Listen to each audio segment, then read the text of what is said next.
Di sini kami akan membahas mengenai 4 aspek keterampilan berbahasa. Di antaranya ada menyimak, kedua berbicara, ketiga membaca, dan keempat yang menulis. Untuk yang pertama adalah menyimak.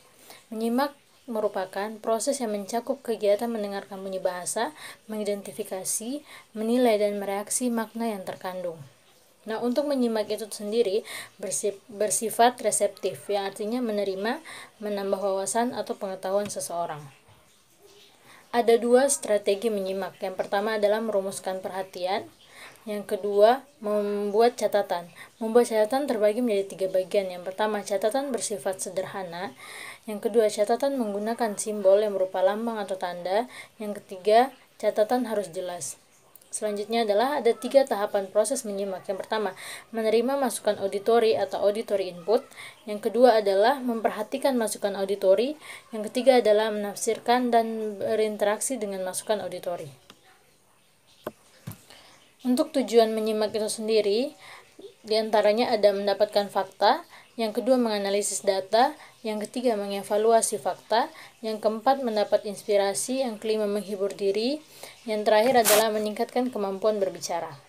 Nah, untuk macam-macam menyimak diantaranya ada menyimak berita, menyimak dialog, menyimak iklan, menyimak petunjuk, menyimak pidato, atau menyimak dari radio-radio.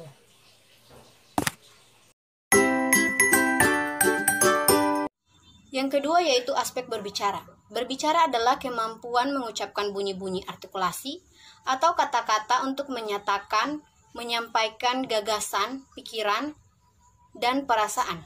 Tujuan utama dari berbicara adalah untuk berkomunikasi. Agar dapat menyampaikan isi pikiran secara efektif, sepatutnya sang pembicara harus memahami segala sesuatu yang ingin dikomunikasikan. Pada dasarnya, berbicara mempunyai 3 maksud umum, yaitu yang pertama, to inform, memberitahukan dan menginformasikan. Yang kedua, to entertain, menjamu dan menghibur. Yang ketiga, to persuade, mengajak, mendesak, membujuk, dan meyakinkan. Prinsip umum yang mendasari kegiatan berbicara itu yang pertama, membutuhkan paling sedikit 2 orang. Yang kedua, menggunakan bahasa yang dipahami bersama. Yang ketiga, mengakui atau menerima suatu daerah referensi umum. Untuk memulai berbicara di depan forum umum, ada 4 faktor yang harus dimiliki oleh sang pembicara, yaitu yang pertama, harus memiliki kepercayaan diri.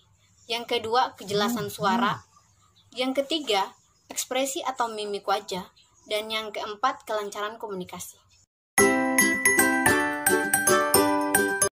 Di sini saya akan menjelaskan untuk aspek ketiga, yaitu keterampilan membaca. Keterampilan membaca adalah kemampuan dan memahami isi sesuatu yang tertulis dengan melafalkan atau mencernanya di dalam hati. Membaca hakikatnya adalah proses komunikasi antara pembaca dengan penulis melalui teks yang ditulisnya. Maka secara langsung di dalamnya ada hubungan kognitif antara bahasa lisan dengan bahasa tulis. Seseorang dikatakan memiliki kemampuan membaca apabila ia dapat memahami fungsi dan makna yang dibaca dengan mengucapkan bahasa, mengenal bentuk, dan memahami isi yang dibaca.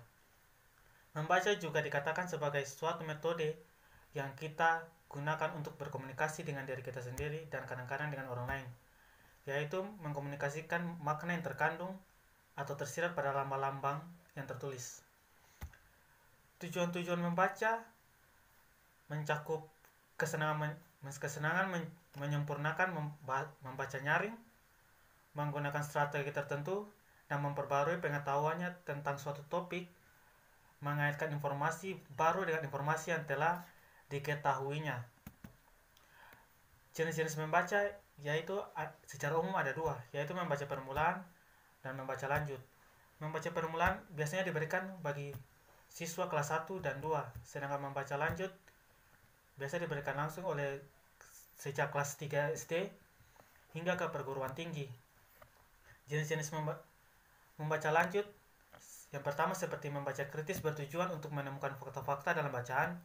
Yang kedua, membaca cepat untuk menemukan gagasan pokok. Yang ketiga, membaca telaah membahasa untuk menelah bahasa. Dan yang keempat, membaca bebas untuk mengisi waktu luang. Pengertian keterampilan menulis.